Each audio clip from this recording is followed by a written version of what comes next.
This afternoon I'm in the Matt Academy just outside Cardiff to speak to Lewis Long, one of Wales' premier MMA fighters, for the next step in his MMA career. Last time I was speaking to Lewis, you were getting ready for your fight in Ebervale, which you won in a first round stoppage. Can you just tell the viewers about that fight and how you felt it went? Went great. Come away with a win, first round, TKO. Yeah, good, easy enough. Big build up. Great training was great, as all, as it always is. Preparation is key. I was in there, felt good, felt fit. Could see he was tired. Even in the first round, I could see him starting to fade.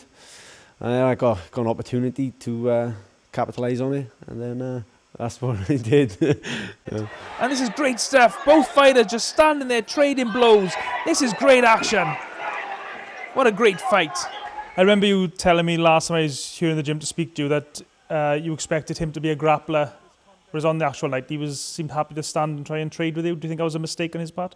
He seemed, I thought his guard was pretty poor and his footwork was pretty sloppy, but he caught me with a couple of jabs and things, but I think he went in there with a puncher's chance more than anything. But his grappling was okay, very defensive. But yeah, it can be defensive, but then when you include strikes, it becomes a different game. You can defend a choke all you want, but when you're getting softened up with punches as well, it's pretty difficult. So. And the actual ending of the fight came when you landed, I think it was a left kick to the midsection, and then you followed up with a series of punches? Yeah, just caught him with the toe to the liver. Oh, lovely left kick to the midsection. A little toe poke to the liver, and it curled him over, smelled blood, and just went in for the kill, I think I finished with 6 or 7 seconds left to go with the first. So perfect timing, really. Lewis Long is going for the stoppage. He'd love to if he could just win this fight right here, right now. And the referee is looking very closely. Not much is coming back from Lee Cairns. Cairns has got to fight back, or the referee's going to stop this contest. And the referee steps in. What a great victory for Lewis Long, the new European Pain Pit welterweight champion. Last time we were down the Matt Academy, Lewis demonstrated a few different mixed martial arts moves. He's going to do it again today for us, but we got another assistant this time instead of myself being taken down. Mr. Ricky Wright. I'm sure some of you recognise Ricky from his MCing. And I believe, Ricky, you've also got another claim to fame that you were the person who actually introduced Lewis to mixed martial arts. Yeah, that's right. A couple of years ago, I was training and Lewis came along. He had long hair, big leather trench coat, wanted to do a bit of MMA. He had a judo background, and so I had a roll with him. He kept giving up his back, I kept choking him out, and that was the last time I ever choked him out. And now he's one of the top fighters in Europe, so it's a long time coming. And also, what people might find a little bit surprising about yourself, they see you on television announcing boxing shows and mixed martial arts shows. You've actually done a bit of mixed martial arts yourself? Yeah, I've had 2 semi-professional fights and undefeated, 1 win, 1 draw, but that still counts. And the reason I got into fighting myself was because someone said, "What do you know about MMA? You've never fought." So I thought, well, I'll have a bash then, innit? There we are. So between the pair of you, you're going to demonstrate a few mixed martial arts moves on the mat, I believe. What are you going to be demonstrating for us, Lewis? I think we'll just have a look at a triangle, maybe an armbar, and see how we go. Okay, so we're going to look at a triangle. People always assume the person on top is winning. Though it's typically true, it can be very advantageous to us. Control the posture, head down, wrist down, leg heavy over the back, clamp on like a bug on your finger. Ideally feet crossed in a TP position and knees together. Foot to the hip, change that angle. So it gives me the range, gives me the grip on my shin. I can then gives me that distance to bring my other leg over. If I need to, I can elbow and strike. I can also squeeze the triangle and take that. Oh, I start to switch around for arm bars. So any would-be assailant that's going to attack me, I can possibly get up, do a triangle up, then start looking at angles, arm bars, or triangles. How's it feeling there now, Ricky? Not very nice.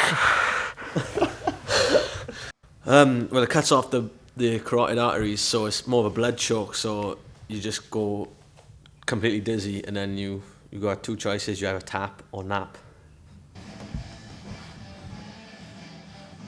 And last time I was speaking to you as well, you were hoping to get the call up from the UFC. That hasn't happened, unfortunately, but you have got another big fight lined up overseas this time? Yeah, I do indeed. 3rd of October, I'm fighting in Abu Dhabi on Abu Dhabi Warriors against a Japanese fella that I can't spell or pronounce his name.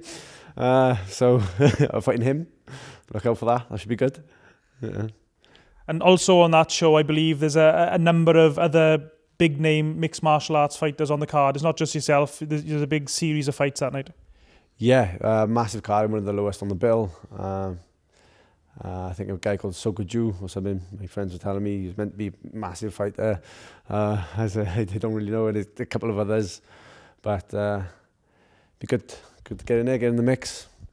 And you said something to me earlier when I was just setting up the camera and getting stuff ready, that you don't actually follow UFC or mixed martial arts much on television, which surprised me a little bit. No, I don't.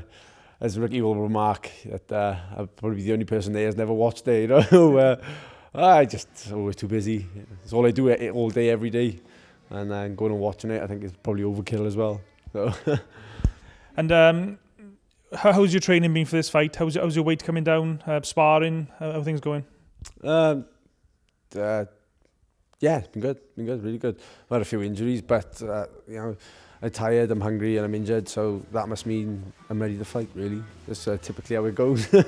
So, yeah, technical ability I've been doing, technical training and stuff has been phenomenal. I can't say it. Brilliant.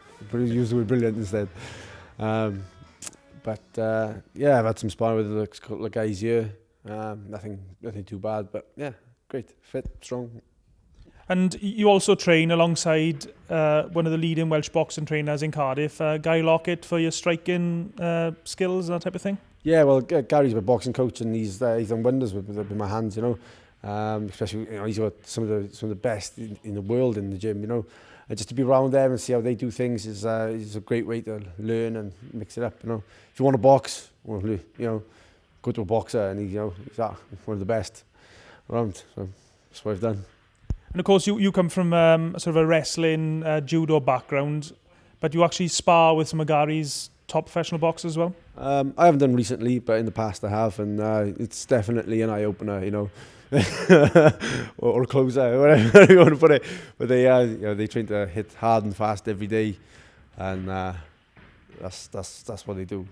And I'm sure that the question that everyone watching this interview on Made in Cardiff really want to know is, what's happened to the beard? Making weight. I think I'm 2k lighter today. Yeah, so I am 2k lighter. So I don't know whether it's just down to the beard or, you know, the diet, but it's come off, so I'm happy.